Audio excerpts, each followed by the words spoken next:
So we've got some pretty big things going on in the world of Bitcoin with the world's largest asset manager of almost $9 trillion. Blackrock is now trying to get a Bitcoin ETF on the market. And apparently this is going to be spot and not futures, which is pretty big. There's already a bunch of futures ETFs out there, and the spot one is the one missing. That is something that everyone is super excited about and wants to happen because it should just send the price skyrocketing, especially being offered from, the world's largest asset manager. They're probably going to be able to stir up a lot of demand for it. But right now, you can see this is BlackRock right here saying they are close to filing for a Bitcoin ETF application. And in reality, I think the big thing is that it's not an ETF, it's a trust. But honestly, I don't know enough to know the difference between the two and how they fundamentally are different or change. I'm sure there is something that makes it different for some reason. Otherwise, there wouldn't be different terms, right? But that is what we're working with right now. See, their plan is for BlackRock, we'll be using Coinbase to custody for the ETF and the crypto exchange's spot market for data for pricing.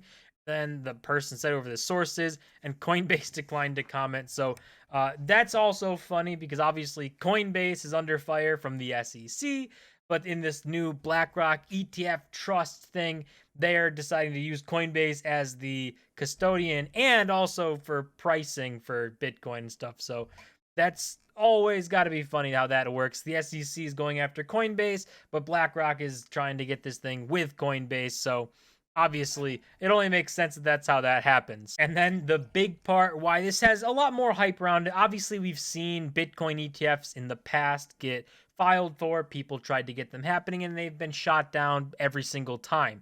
This, you can see the SEC overseas ETFs in the US has rejected every application for a spot Bitcoin ETF, though it has approved several future ETFs. So that's the big thing. For some reason, futures is okay and spot's not. That doesn't make any sense to me. Futures is way more like technical. It's not as easy as just spot Bitcoin. I feel like spot Bitcoin should be a lot easier. Futures should be the harder thing, but for some reason we got that flipped around. But people are focusing on this because BlackRock has a spectacular record with getting ETFs on the market. You can see their success rate with the SEC is 575 to 1. So that's another big reason why this is a big talking point. This could be something insane where BlackRock usually doesn't miss, right? They have a 99% approval rating on their ETFs, and I'm sure the way that they're trying to structure this and get it done is probably in a way to make sure that it has the best chance of actually succeeding and getting approved.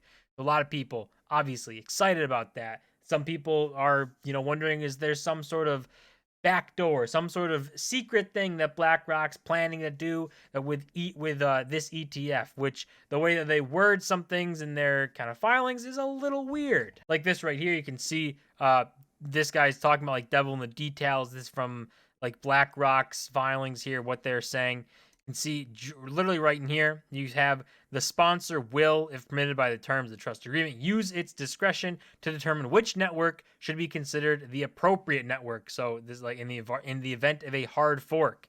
And then saying there's no guarantee that the sponsor will choose the digital asset that is ultimately the most valuable fork. So that's what people are looking into this saying, well, that's a little weird, right? It's not really hard to decide which one's the real Bitcoin. It's the Bitcoin, right? If people hard fork off of it, then that's not Bitcoin anymore. It's something else. That's the same things you have with Bitcoin Cash and BSV and all these other kind of forks.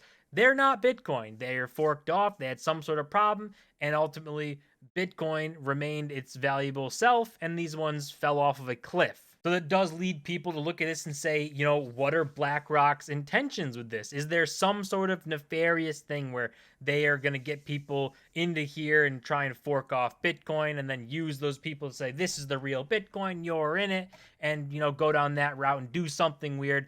Maybe. That could definitely happen. And I'm sure that if they were to do that, it wouldn't be the greatest thing for them because obviously Bitcoin's not going to change and people who know Bitcoin and everything are still going to be there. And if they decide to go with the fork of it, like it said, it might not be the most valuable one. So you could be investing in this thing thinking you're buying Bitcoin, look at the price of Bitcoin and see it skyrocketing new all-time highs, and then look at your ETF and say, Why is this not doing the same thing? And it could be because BlackRock decided to go with their fork instead of real Bitcoin, and you get what you paid for. Ultimately, I don't think any normal person, right? Normal person, not a company or something that needs all these approvals and stuff, should buy an ETF of Bitcoin.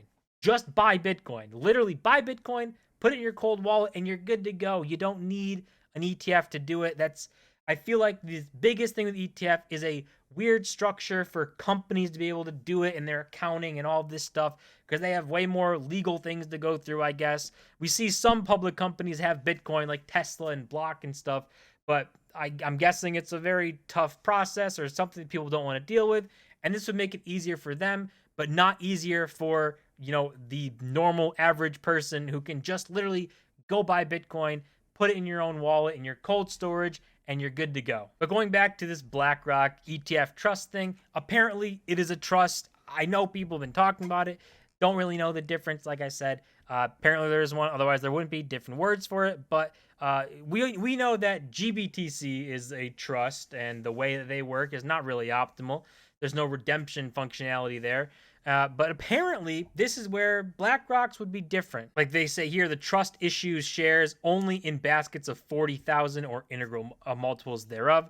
The filing further details adding baskets may be redeemed by the trust in exchange for the amount of Bitcoin corresponding to their redemption value. So apparently you will be able to redeem your shares, or there will be a redemption function and you can get Bitcoin for the corresponding value, which is how it should work, right? Because otherwise you get into a problem where there's paper Bitcoin, and if you can't take the Bitcoin off, then you don't have Bitcoin. That's very simple. If you can't actually take control of the Bitcoin, then you don't have that. You don't have Bitcoin, you got paper Bitcoin, and it's probably a scam like FTX and Celsius and BlockFi where they didn't have the Bitcoin that they were supposed to have, and as soon as people come looking for their Bitcoin, then you got a massive problem on your hands. So BlackRock obviously planning for making their things redemption or making their trust redeemable, and that should be how it goes. And that's the biggest differentiating thing from them and GBTC,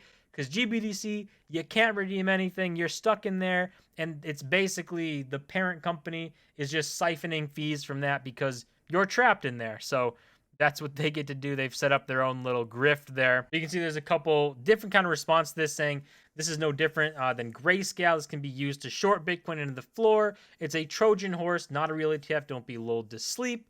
And another person says BlackRock is a trust, but you can redeem it. So effectively working the same as an outright spot ETF, probably packaged this way to justify their undoubted approval. So hopefully, there's no ill intent from BlackRock here, but they don't have the biggest trust in public trust here. People don't look at BlackRock and think that is an amazing asset manager and they're just so great.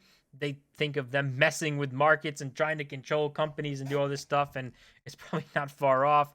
But it's good to be skeptical and just try to make sure that it's not something bad or make it into something that's actually going to be beneficial. So maybe, it's packaged away to be able to get the best chance to get approved. Could be a Trojan horse. Only time will tell what is actually going on here. And ultimately, I don't think it changes Bitcoin. I don't think, if BlackRock has nefarious intent and they want to do something bad, they can try to do that. But if they have a redemption factor and they're trying to sell paper Bitcoin or do their own weird things with Bitcoin and short it and do all this stuff, eventually they'll be caught out. Eventually it's going to hurt them because they can't print more Bitcoin. So if they are doing things with Bitcoin that they don't have the Bitcoin to actually do it with, eventually they're going to have big problems. So that's going to be a problem. Fundamentally, Bitcoin doesn't care, right? Hopefully there is no ill intent from BlackRock. Either way, time will tell. We'll see how this whole thing plays out. But that's going to do it for this video. As always, don't forget to smash the like button and subscribe. And I'll see you guys in my next video.